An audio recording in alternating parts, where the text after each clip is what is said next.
Here we are. We look like priests today. Yeah, you can tell we're not doing it in the morning. Yeah, we look awake. This is our full-on midday look. Mm-hmm. I was thankful to that. I was like, man, sometimes I get up early when we podcast, and I've like prayed and before, and then sometimes I've been up for like 10 minutes, and that's just honest. That's how it is. 10 Be minutes after I authentic, wake man. up, I do not want to see your guys' faces. Right. Yeah. And all of those thoughts that are 10 minutes awake are going to be streamed out into the world. Mm-hmm. Whew. Forever. If that doesn't just bolster confidence in the podcast, I don't know what will. You don't get those back. Mm-mm. Those are early morning thoughts. Those get weird. You're coming out of dreamland. Sometimes they're very beautiful. I find my early morning thoughts can be sometimes some of the most graced thoughts I have all day. Wow. Almost like you're coming out of a dream where you're already kind of like more aware, more grateful, worshiping. Really? Some days I wake up, I'm like, I don't want to be conscious right now. There's that. I've never been good at like the morning offering prayer or what do they call it? Like the power minute, like where you hit your knees right when you get up. I don't know. Just never been good at big snooze guy, at least a snooze or two. But I don't know when I started it. And I would say I actually do it like almost unconsciously now. But I usually just say, thank you, Lord, for this day, right when I wake up. The simpler, the better. That's my morning offering. I guess Maybe that's what I should mean. Switch it to, you're welcome, Lord, for what I'm going to do today. Here I am. What did you say? You cracked me up once, Mike, about your marathon story when you went into the church. You're like, God, you are so lucky you have me. Your Pharisee prayer. And then he gives you he gives you the Charlie horse of your life. Oh, double Charlie horse. Double hammy cramp. Yeah. That was a low point in life. I was literally laying on the ground. We're giving Megan Ulrich a tough assignment if she wants to reference that story to the episode it was in, because that was very much prior to show notes. No, but that was the Seek live episode. You talked about the double Charlie horse in the Seek episode? Yeah. And that glass box of emotion. Oh, that's right. The glass case of emotions. Case of emotions that we were in together. That was so fun. That was great. Man, we had a bunch of fans that were out there. That was a lot of fun. Someday we'll be even more popular and even more able to have a national conference. That story is just so insane and good that's one you can just keep in your hip pocket. Mm-hmm. You're like, what are we going to talk about today? Well, can you just tell that story again? Yeah, it's just fail safe, man. You can't go wrong with that awful experience. Speaking of plugging our other content, I got to say that the Instagram is looking great. That Gable, I sent the follow-up text the day after you sent that initial picture series, but I've been thinking about it and returning to it almost as a repetition, ignationally.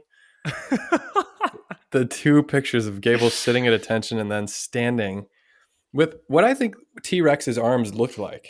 I think that's what a T-Rex looked like. Yeah. Which is that why they call dogs Rex sometimes? Because they look like a T-Rex? I don't know. Oh, wow. Are we making scientific breakthroughs here? Yeah. That was a lot of science that happened there. Gable is dogness, though.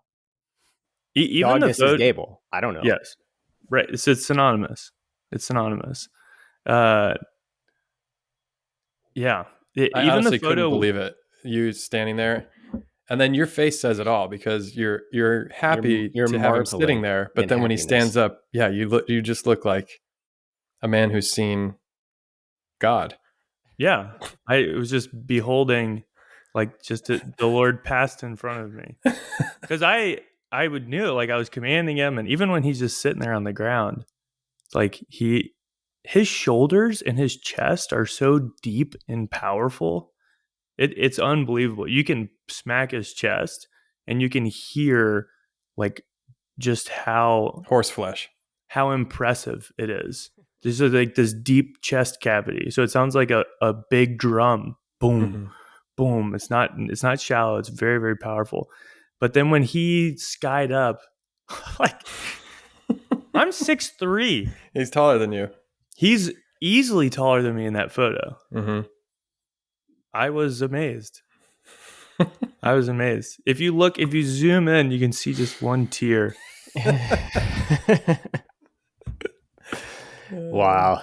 Sister Alicia. Okay, we had a great event on Tuesday night with the Vocations Awareness Week. We did a vocations panel, but the students were in charge of it, and they did like a Family Feud game that they prepared days in advance through the group me. We did a survey and really fun questions and actual survey responses. It was as much like Family Feud as you could possibly make a live event.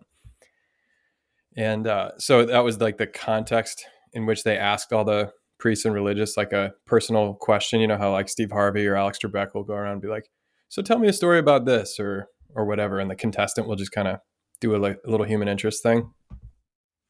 And they asked Sister Alicia and Sister Cara Davis of the Daughters of Charity what their favorite memory was, just generally.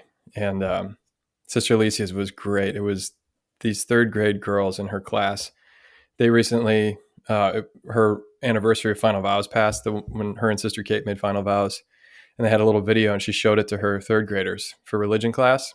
And these two little girls were crying, particularly at the spot where they prostrate themselves in front of the altar during the Litany of Saints. And she said she'd never seen children that young overwhelmed by beauty, such that they cried. And they said that the thing that struck them the most was when they were laying down, giving their lives to God, and just thought of you crying at the beauty of Gable. That how much the human heart is wired for God. It's insane. And then Sister Cara had a great one too, because two of her brothers are priests, and they were just ordained this past year. Wow. The same, like a week apart. One was a Dominican and one maybe diocesan, I can't remember. But the one celebrated the other one's first mass and laid hands on him at his ordination. It was the younger brother who laid hands on the older brother because they were ordained a week apart. And you could just hear among the students, this awe of like, whoa, there's something about that story that's really intensely beautiful. And her as a sister witnessing it. And she said on the plane ride home, she was just like crying almost the entire time, just in awe of the beauty of God's story and stuff. So it was a good event. Yeah. Gable is like those two events, basically. Yeah. Wrapped up in a horse-shaped dog. That sums it up, man. I have so many thoughts of just that magnificence that's there. Just a quick sidebar. It's just interesting, but it's like if someone were to try to give like the perfect cat, it would look very similar to every other cat. But then you see Gable and you're like, he's a dog. Mm-hmm. You know what I'm saying? Even though he looks different than most dogs. There's just, yeah. I'm going to start crying. Just the beauty, dude. Just the beauty, man.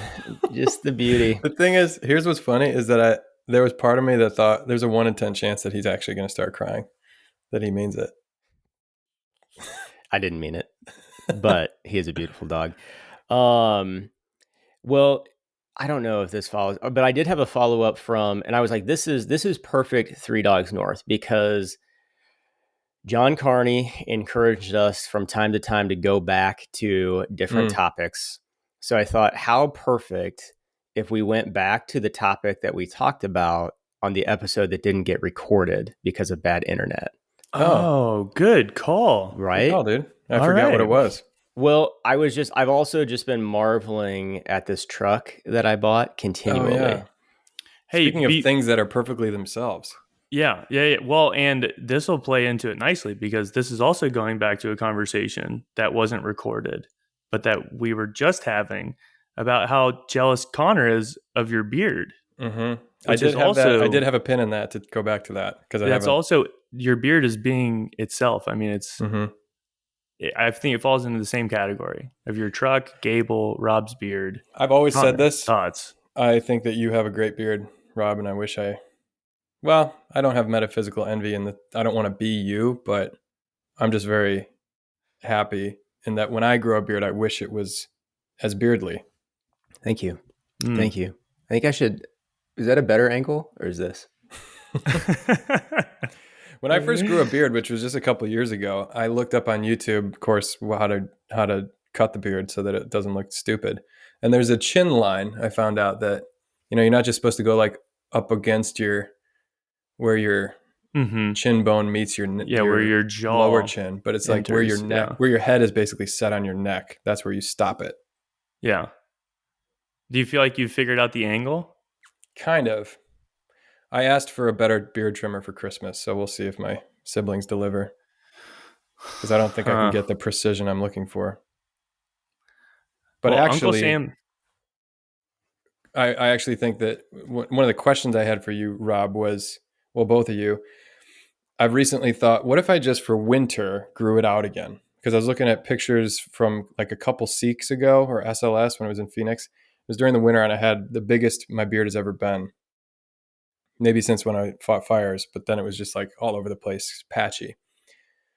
But there was something, it was just like big, but it's wiry, and it's not like a Ben Hass beard where it's like long and Santa Claus like. It's just kind of like this forest of curly beard wiriness. But at the same time, if you grow that out long enough, maybe we talked about this. You said you have to be prepared for it to be pretty bad for pretty long, right, Mike? Mm-hmm. Yeah. Yeah, for sure. I mean, that was our experience when we were in Israel. That was some awful facial hair going on there. Yeah, there was a lot of facial hair. It was truly a time in the wilderness. There's just a lot of facial hair in that region of the world, though. There's a lot of hair, and then they also cover up their hair. Some of them. Yeah, that's true. They have a different approach to hair than we do. Wow, but hair is clearly important to them. Mm-hmm. That's interesting. Okay, so your truck. My truck, for the listeners, I bought an old 1997 F-250. It's a magnificent animal. But I was intrigued by, I had not heard of that book that you talked about, Bisque, of the distinction between a possession and a belonging. And I thought that was a cool combo that we were getting into. Yeah. I was pretty upset actually that episode went to Tears and Rain because I thought it was a good talk.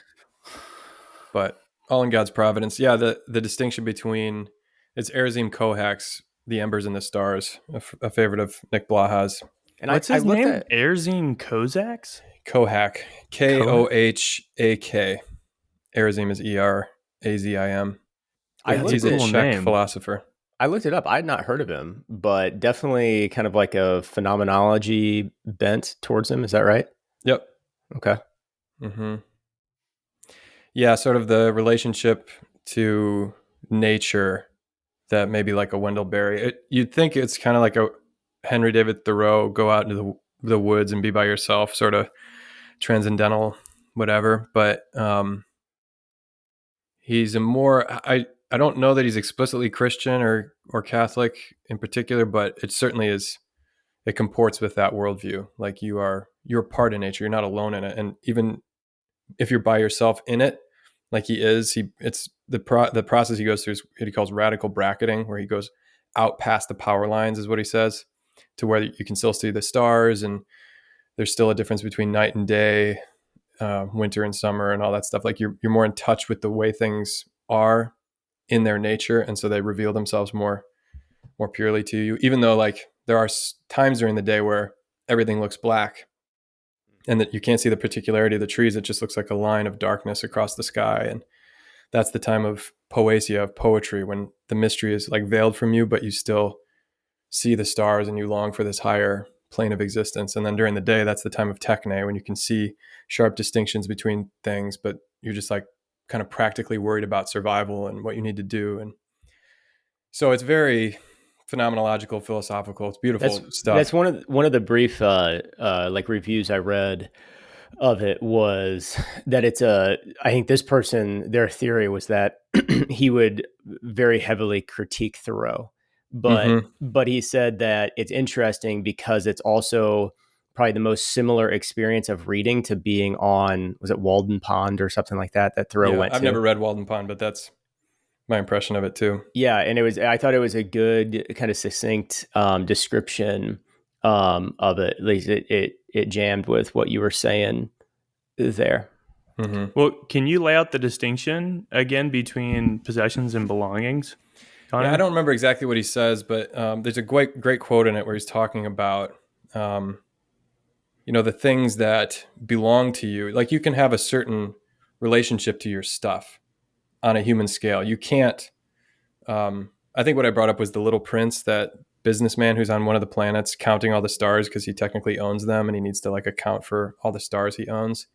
But that just sort of shows how ridiculous it is to own more than you could possibly ever use or dispose of. But we do have that. You can like technically have a legal relationship to objects you never see or never use, or they're just your possessions that you've accrued because your ego is infinite. Like you could have the whole universe and it still would never be enough. But you can only have so many belongings, only so many things that you have an actual relationship with, like a truck. Like I've thought about this with Jay Leno. Doesn't he have like a garage with hundreds of classic cars in it? And maybe he's so devoted to his cars, he actually has a relationship with each one. But, it's nothing like my relationship to my first vehicle. When you buy it, like it's so much of the money that you have when you're 18, 19, 20 years old. Like, wow, I'm putting my whole, like a bunch of my energy, my earnings into this vehicle. And now it's my tool to get around, and I wash it and I take care of it and I care about it and I love looking at it. And certainly you can have a disordered relationship, but it's through like investment in the thing itself and fixing it and putting it back on the road. And like all of a sudden it has a story along with you. And it's not just a possession that you can throw away, cast off, drive into a ditch and not care about. So I think that's the main distinction, is like on a human scale, you can only have so many belongings. And when you give that belonging to someone else, it means something, like a gun that's been in your family for 3 or 4 generations it belongs to you and you belong to it. Like you have a certain responsibility towards it. Yeah. They have family heirlooms. Right. That's literally what those are. And that's a good thing. Right. The word that's coming up, and I don't know if you want to say anything about that distinction in regards to your truck, and if you had a specific aim that you were going, Rob, but the word that's coming to mind is the difference between possessions and belongings is a sense of meaning, like real meaning. Do these things, do these objects, these tools and artifacts, do they have significant meaning in my life? Because you can have possessions and you can use them. They don't really mean anything. But then, in our last discussion, we were talking about if I saw the 2500 Chevy 2500 that I drove throughout high school and then passed on to my little brother, my big brother passed it to me, and we passed it on 3 or 4 different brothers that had all these meaning, all these stories, all these different things attached to them. If I saw another version of that out on the road, immediately all those memories would come back up, because what I'm seeing is reminding me of all the meaning that I had in relationship to the object. But I don't think possessions possess meaning in that same way. So when things belong to you, there is that relationship that provides something, like meaningfulness that we can then put on other objects that look like it or remind us of it. So it's that meaning making process in it. But possessions, they don't have that. It's like that guy counting the stars. I'm just collecting things to collect things, but they have no real value to me. But then something can have meaning even if I don't possess it anymore. Yeah, that's what I'm wondering, is like the true detachment when you can. I've thought about this. Like one of my treasured belongings is this green hoodie I have that says 2007 Safety, U.S. Forest Service. Is just like an award we got my second year of firefighting because we didn't get in any car crashes or something. It's like, just get this dumb hoodie, but it like it's a fits me. participation trophy that It you can fits me wear. great. It's this great color that you don't see that often. You can wear it under a jacket, and it's got like little tears here and there, but I've taken relatively good care of it. And I've thought about how like one day I'm gonna have to get rid of this, or I'm gonna lose it somewhere or whatever. How do I have a healthy detachment from this thing, but at the same time not walk through the world as if like nothing matters to me or nothing means anything? Because I don't think that's the Christian ideal, is to just be so detached from objects that you don't care about them, you know? Because that's a sort of consumerism. Because you still have to have relationships to things. You have to have a house. You have to have dishes and food and a car. And Yeah, so it even reminds me there. I don't think we've talked about this. I don't know if you guys know the story, but it's a Cardinal George story. Who obviously he's this like missionary. I'm assuming took a vow of poverty when he was ordained, and just like, yeah, I mean, obviously, I think we all have like a deep reverence for him. But when was this? It was a priest convocation or something like that a few years ago, and they had done a video about Cardinal George, and Bishop Pepperocki showed it to like any of the priests that wanted to see it, because I think he was interviewed in it, and then there was a couple other people that came down from Chicago. So it was a nice evening, just to kind of hear stories about Cardinal George. But apparently he had this old green laundry bag that he had like had since he was a kid. Do you know this story, whoa. Connor? No, I thought you were going to talk about his leg brace, how he was buried in his brace. Oh, I didn't know that. I Actually, didn't know that. Yeah, he said because it's been part of him since he was a kid. oh From my polio. gosh. Whoa. But Wow. I've never heard of the laundry hamper. That's funny. Yeah, so I think it was like just an old green laundry bag, and he took it like that's what he would always take with him. Like even if Like he to would travel, seminary. to seminary, but like even when he was Archbishop of Chicago, he still had this thing and he would like pack things in it. It was just such a funny story. Wow. And yeah, I maybe put the disclaimer of I don't know if the details are exactly right here, but there was something around the story Bishop Pepperocki shared where they were packing for a trip to Rome or something like that. So Bishop Pepperocki was still in Chicago at this point, and he saw this old green, laundry bag, and he said something just kind of in passing, like, Your Eminence, like, I can get you a new laundry bag or something like that, like just totally trying to be nice and helpful. And Cardinal George just not having it. He was like, "Well, that means a lot. No, put it in, put it in." Like he was taking it with him, and it was just matter of fact, and that was it. But apparently, other people knew about this green bag that he always had it. That's funny.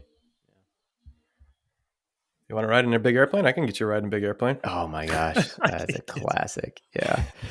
Oh, dang! Thankful for that guy. Yeah. But even that, yeah, there's something there. I think it's deeply tied to meeting and kind of the question of like proper indifference. And yeah, I mean, I will say listen, I wouldn't say this has been like some major thing, but this truck has been dang fun to have, like, Right.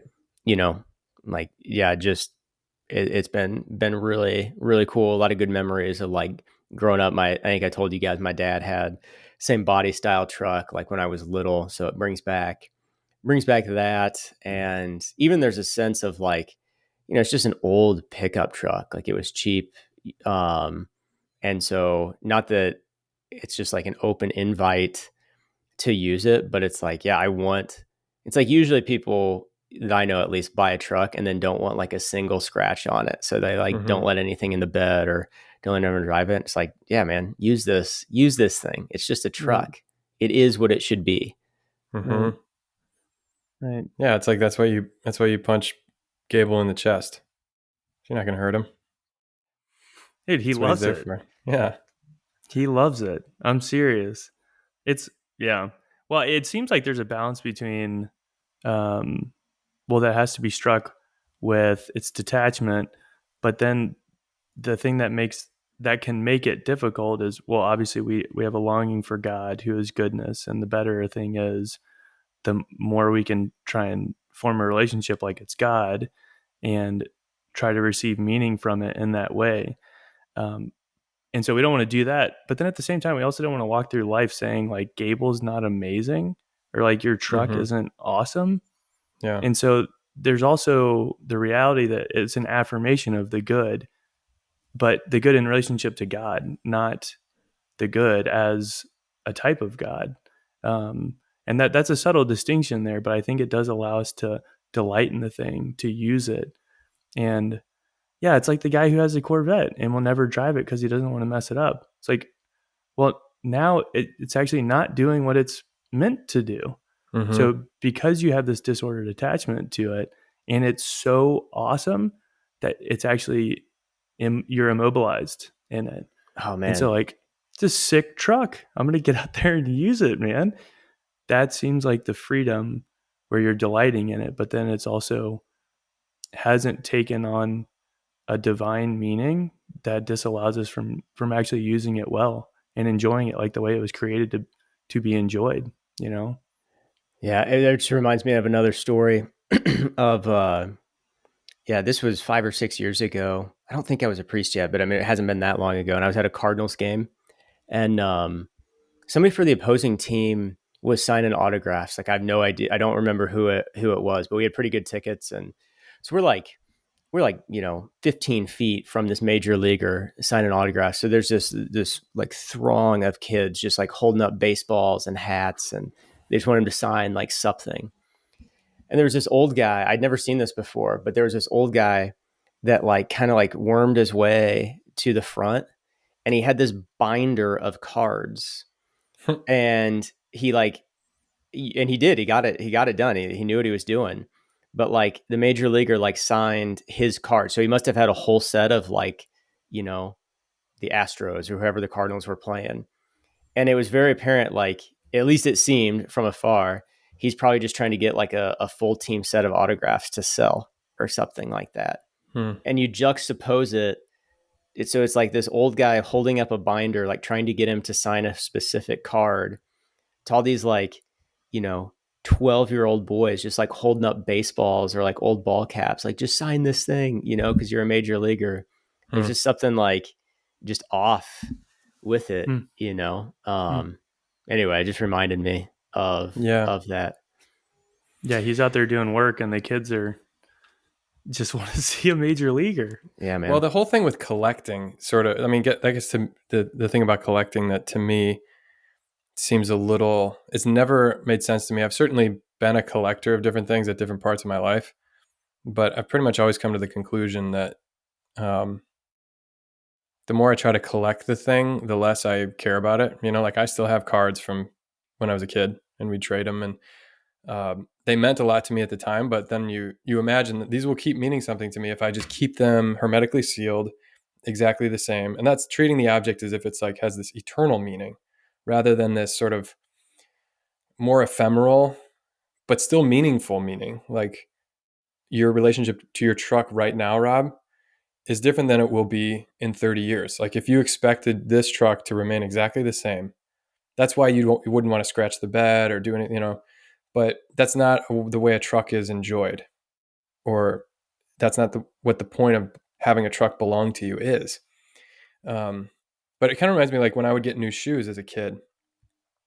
It was a periodic thing. Like every once in a while, you'd get a new pair of shoes, and it was just because you were growing, and because the other ones were like kind of worn out and dirty. Then you get these new pair of shoes, and I was mindful of like how I walked so that I didn't bend the toe too much, because I would just notice that I liked the way it looked. That's why I picked these shoes.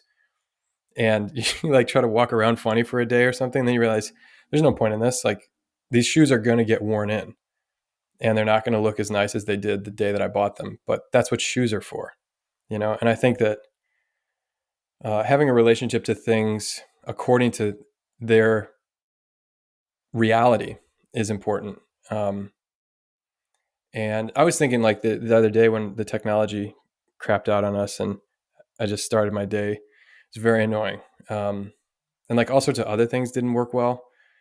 And there's just like a lot of heavy stuff going on around me sometimes, and I was just sort of feeling it all. And I'm like, nothing works. And my relationship to my stuff just was not good. Like I hated my computer. I hated the fact that the internet just completely crapped out for a good half an hour, which wiped out an entire episode. And I got up early for no reason, and I had to talk to you mugs, and that was just torture.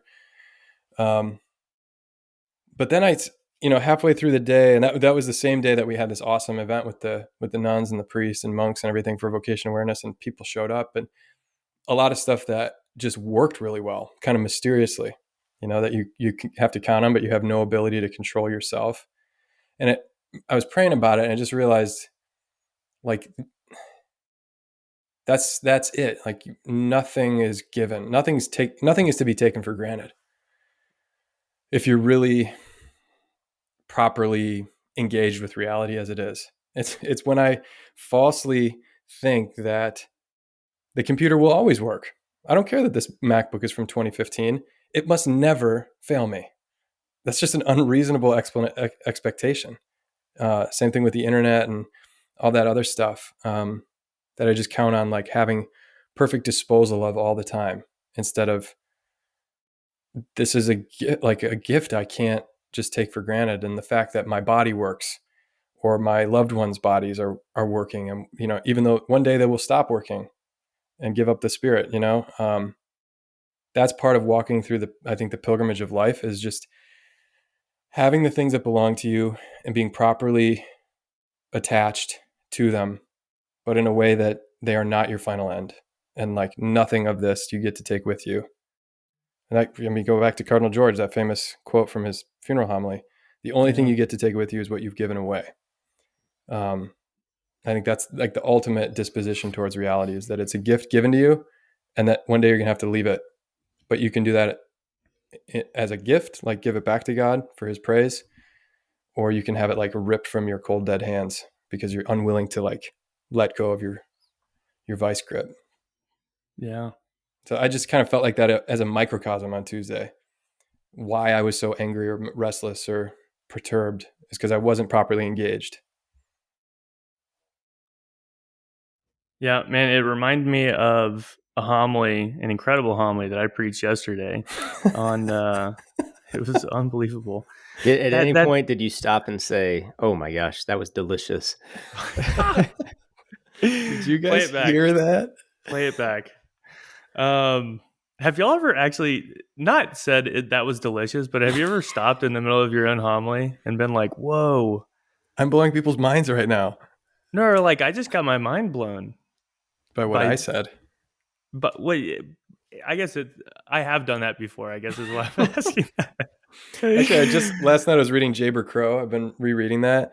And there's a line in there that I underlined where he said, they asked him a question and he realized that he didn't really know the answer, but if he was called upon to answer it, whatever he was going to say would be a surprise to him.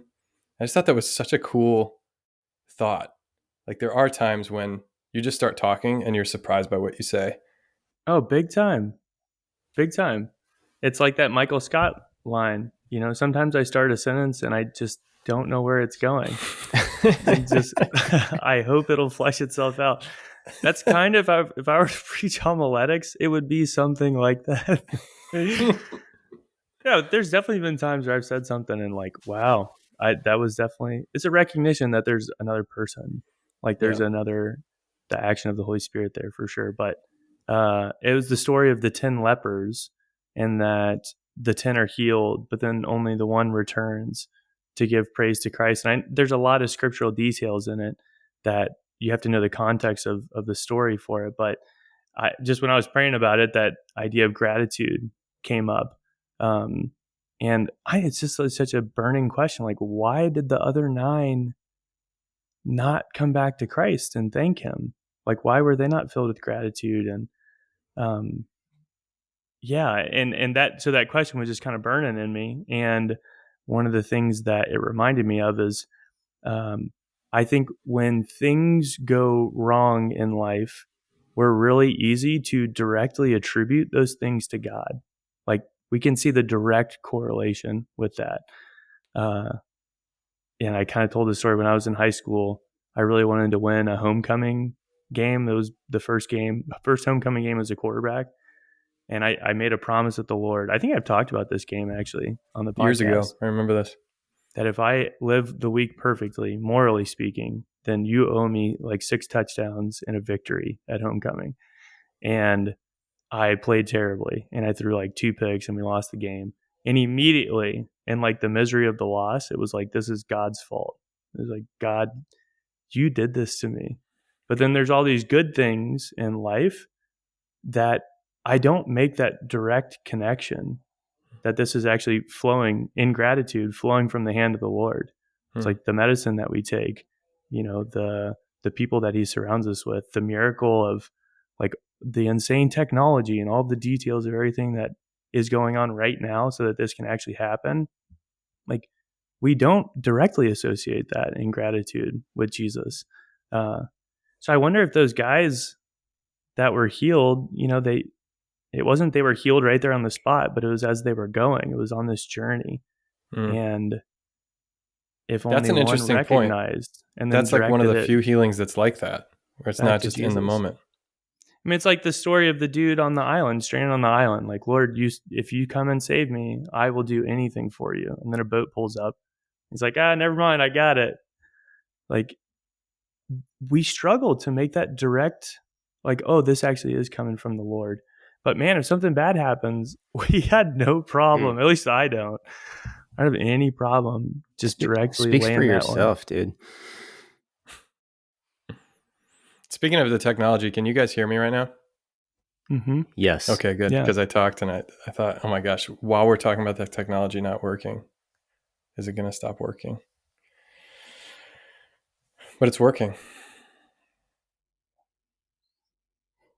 Was that just a huge existential fear that you just named of like, what if I just talk and no one listens? No one hears, man. Yeah. Yes. It would be deeply ironic if we're praising the internet, like, oh, this amazing stuff is happening, and you're just frozen there, just talking to yourself. One of my favorite, and I should say least favorite things about Zoom and whatnot is when it does get jumpy or like you miss a gap, it'll just catch the person up by speeding up what they say, like it stores it somehow. You know what I'm talking about? Or all of a sudden they go from kind of clicky to then like speaking way too fast. Oh yeah, I know what you're talking about. I don't like that. Yeah, so I can't remember what you said that made me trigger on the gratitude, which I think is a result of proper relationship with things and proper relationship with God. Did you read obviously you did, the Martin of Tours reading this morning from The Office? It's one of my favorites. Here's a man that words cannot describe. He was not afraid to die, but also didn't refuse to live. That kind of indifference to, he's obviously sick and dying, but his compatriots are like, don't leave us. We know that your reward is guaranteed, but stay with us and help shepherd the church. And I preached on that this morning. It was just the fact that I wish that there was more details in it, but he's the bishop, and it definitely read as like 2 priests were just fighting, and he's about to die, but he still goes to try and like reconcile them. Yeah, to me, it's very inspiring. It's kind of like, was some philosopher, I probably brought this up before, said that, if he knew that he was going to die in an hour and he was playing billiards, he would just keep playing billiards. Like it doesn't, if you think, oh man, if I die tomorrow, then I'm going to change what I'm doing. I'm not going to be podcasting with these knuckleheads. I'm going to go skydiving or like suck the marrow out of life. Right. His point was that you should be living as if like, this is exactly what I would be doing, whether I was dying tomorrow or in another 50 years. All the time. You should be living like that. Yeah. Yeah. Which that's interesting. That to me is what that Martin reading is kind of about. Yeah. I think I don't know how much time we have to like divulge into that, because there's always been, I do have a little bit of a tension with that of like, I don't know, if I found out I was going to die tomorrow, I would probably do something different than I'm planning to do tonight. Like, I would say that honestly. Although, I mean, I'm very happy with what I'm doing tonight. So like Martin gets it, but it also reminds me in a way, and I don't know if I fully understand it, but wasn't it Nietzsche that had the eternal recurrence theory of like not so much as a theory of like reality, but as like this thought experiment to like if your life just gets played over and over and over again, then like that should propel you to live in a certain way that like that would somehow be enjoyable almost. And that I don't know. I don't know. There's just something with that of like I guess as a thought experiment, it does maybe push someone to think like, I don't want to waste my life, and I don't even want to waste like an evening or anything like that. Um, but there's also parts of life that are like, I don't know. I just think it's like, I think it's okay to say that at the same time that you might change your plans if you were going to go. Well, you're not going to buy tomorrow. green bananas. I mean, there are some practical differences. Like if you're going to die tomorrow, there's certain things you do only because there is a tomorrow. Yeah. And if you knew there wasn't going to be one, that would change it. But I think the idea is like what you're saying is that you don't waste any time. The ideal is that you wouldn't be, none of what you're doing is simply passing the time waiting for some other thing to happen. That now is where reality is, now is where you live. And it's not like a holding pattern until something better happens, which is what I think is kind of implied by if you were going to die tomorrow, what would you do today? Is like, what would you do today if you weren't just wasting time today, in a job you hate, or studying studying a major you don't actually want to use, things like that. It's kind of like a corrective for an entire kind of worldview shift or way of being in the world. Kind of like if you won the lottery, would you continue working? Like obviously as a priest, like I don't play the lottery not because I think it's immoral, but because I don't want to win it. And what would I do with the money? It's just like so much responsibility. All of a sudden that becomes your job. And I'm going to keep being a priest, whether or not I'm not doing this job. Now it's a unique vocation. I don't have a family, so I don't like feel the urgency so much to make a living, but and I'm provided for by the generosity of others. But yeah, like if you didn't have to work, what would you do? That question. It's the same kind of thing. Like, well, I'd keep doing what I'm doing. That's why I do it, because I love it. But yeah, not everybody can say that. True. This is a little bit of a pivot, but that man, maybe it's just Cardinal George coming up this time too. But this takes me back to an old conversation we had. But you guys remember the combo we had, and I think it was around Cardinal George. We'd like just talking about the different horizons of your life, and like maybe it's that, like maybe that's where I would need to think on it more, because that whole notion is just so human of like, okay, the next horizon is like graduating and I have to get to there, and but even now being in a permanent state of life, there's still horizons that it's like, to be prudent, it would be like, okay, I do need to be like saving money and doing things that are like around this horizon into the future. But I think Cardinal George talked about the experience of having the next horizon be death, like when he was getting sick. And it's like, man, yeah, I think that's how a saint lives all the time. I'm not there, but that would just be, that's like, talk about a marveling thing to think about. Like that just, it's moving. Yeah. Just to, I think about. And to have a guy like him, because he talked about it. It was one of his last visits. I think it was when he consecrated the JP2 chapel. Like a guy so close to death's doorstep, but also so close to Jesus. Talk about existence like that. Like this just little frail old man just kind of fearlessly staring down the horizon of death. Jeez Louise, dude. That's very, very powerful. He couldn't even walk down the aisle by himself. and he has this amazing horizon that he stares down. And he talked about it in correlation with that book by Robert Hugh Benson, Lord of the World, which is Pope Francis's favorite book as well. But it's a story of horizons, and which I think is also good to talk about because like Christ, he puts us in a certain time and a certain place. It's not random when we live and where we live and how long we live, and all of that stuff is deigned by the providence and love of God. And so even the horizons of our time that he puts in front of us, like it's meant for us to look at and to be able to look at it with confidence in Christ. And it's kind of like layered horizons, honestly, if you wanted to look at it like that. Like heaven is approaching, we're waiting for that, coming up on Advent. And yet there's also worldly events that are coming towards us that we have to prepare for.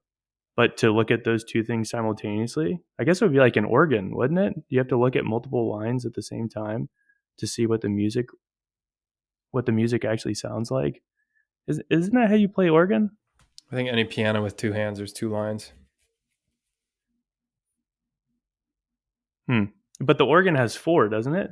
Because it's got the two hands and the 2 feet. And the 2 feet.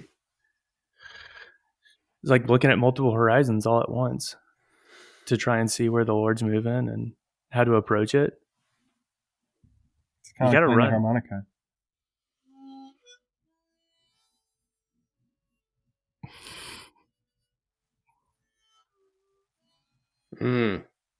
Man, such amazing soul. grace. Has Joe Pug asked you to tour with him yet? Not yet. Pretty crazy, huh? I know. What's up with that? What's up with that? What's up with that? Seen that bit on Saturday Night Live? Ooh. Guess not. Well, y'all got any plans for the afternoon? I got a holy hour for vocations tonight. I got to solidify my talk for. I got a little pre-support group dinner. It's going to be a lot of fun. Nice, dude. Yeah, love those dudes. Not too much else for the rest of the day today, which is good. But going to go up and see mom and dad tomorrow, which is nice. Day off.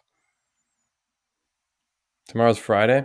Well, it's whatever day people are listening to this. Mm-hmm. Tomorrow is the following day on the calendar. When I look at it right now. Whatever day. Okay, well, I got to get going, guys. It's good to see you guys and hear you. And the internet worked. Thank you, internet. We did it. Thank you, Gable. Thank you, 1997 F250. Thank you, Megan Ulrich, for all the show notes. And thank you, listeners. For your ears. For letting our mouth sounds go into your ears. Through the internets. Through the internets. Bye.